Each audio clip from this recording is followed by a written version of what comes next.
I love coming to natural history museums. For me, as a paleontologist, it's like the chance to go to a zoo. It's all the animals that used to live before the flood.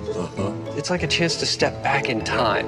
It is like a zoo, except they're not alive. Right, and they don't smell, so that's pretty good. Yeah. And the Natural History Museum isn't just about telling us what was there. It's also trying to give us a storyline, right? And we've got two possibilities. We've got these two paradigms between a naturalistic view and a biblical view.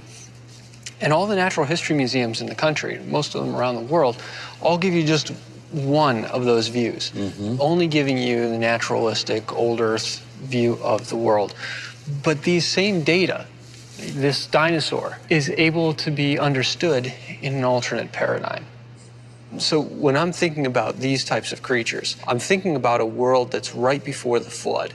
I mean, this is a real picture of a violent world. Yeah. That's why God said, behold, the end of all flesh. It wasn't just mankind. Man and all of the animals over which we rule are judged at the time of the flood. Well, Marcus, can you kind of give us an overall picture of the fossils and how all this stuff fits together?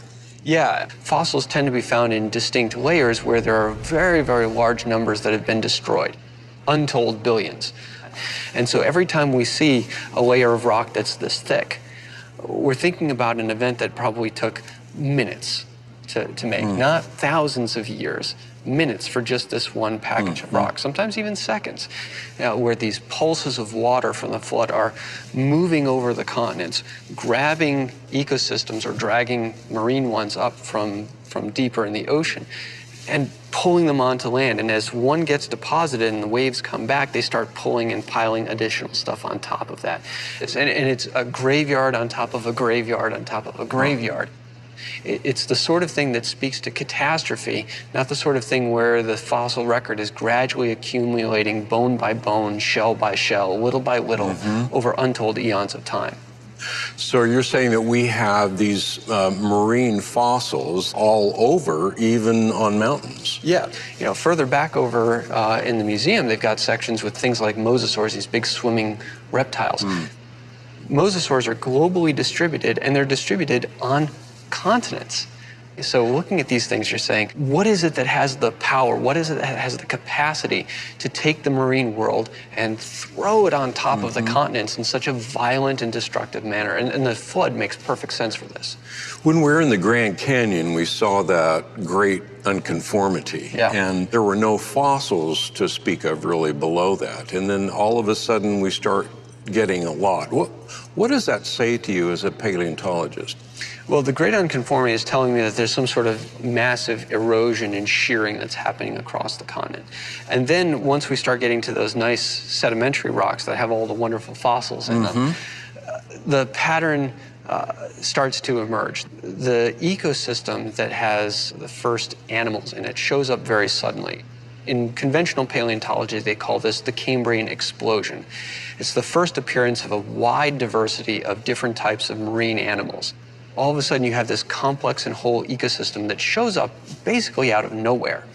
Now, that makes perfect sense from a creation and flood perspective because the flood is about destroying ecosystems. Whereas in an evolutionary view, these ecosystems are going to have to arise a little bit more gradually as organisms diversify and evolve and respond to one another in their environment. But that's not what you see. Instead, you see an explosion of life that is complex, whole. The ecosystem is integrated with one another. You can see where all the different organisms fit with respect to one another. And that's just the first time that happens. Every time you move up in the geological column, in this fossil record, you start seeing snapshots of more and more ecosystems. You've got one ecosystem that's destroyed, and then you've got another one. It's got slightly different creatures, there's different interactions going on, and as the floodwaters move higher and higher, they are getting closer and closer to shore, destroying more and more organisms in the shoreline and eventually up onto land. Yeah. So I think I see what you're saying here, and that is that the paradigm that we're all taught, that conventional paradigm, is trying to tell us that the fossil record is an evolutionary picture of life as it is developing, as opposed to the Genesis paradigm that's saying, no, all of that life, all the complexity of life already was there, and now we're looking at the graveyard of all that life. Exactly. Well, what are some of the other data that you're seeing that convinces you of this paradigm? Sure. Well, one very curious situation with the fossil record, so thinking vertically about things, is not the hard parts of the animal, but the trackways. They're the footprints. This is a pattern that we see in several different groups where their footprints are first and their body parts are later. For the trilobites, for the amphibians, for the dinosaurs, the first time I find evidence of them in the fossil record, it's from trackways, not the hard parts. From an old Earth perspective, that's really weird and hard to grapple with because you have millions of years between the trackway production and ultimately the animal that made it. But that obviously doesn't make a whole lot of sense. Right? Because if there's trackways, there's animals, and those animals have bones and teeth and shells to them. Why aren't they fossilized? Instead, the pattern is telling us something different. There's no time between when somebody leaves a track and when somebody gets buried. But the fact that those trackways are still there, that should tell us something as well, shouldn't it? One, it tells us that the deposition or the placement of the next layer on top of them had to happen very, very quickly. Because again, you go out onto a beach and you walk in the sand, your trackways are destroyed very, very quickly. But the fossil record is showing us something very different from today. This is death in a moment, right? This is death in an instant. And we're talking about a world that was complex, whole, integrated, and the flood is destroying that world sequentially and burying it in a vertical fashion. And so I think looking at the fossil record as a record of life is partly correct, but it's not about life's development. It's about life's attempt to survive an event that ultimately consumed all of them.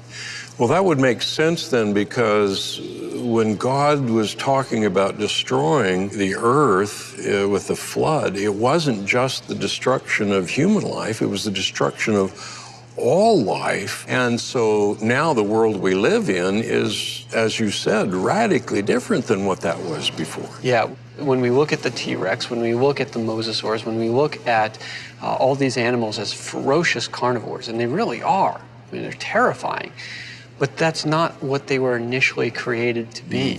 And so these sharp teeth, these devastating claws, and the behaviors that go along with them all seem to be part of the curse. And part of that is genetic, part of it might also be just some modifications, but these organisms, by the time we see them, and this is important for us to remember when we come to a natural history museum, is you're not seeing the world at creation week. You're seeing the world as it existed at the flood. And that world was one that was filled with violence and was a pretty terrible place to be. I realized that the billions of creatures buried in those layers are a silent testimony to God's global judgment. I decided I wanted to see one of those layers of fossils for myself. If the dinosaurs had died suddenly in the flood, wouldn't it be obvious?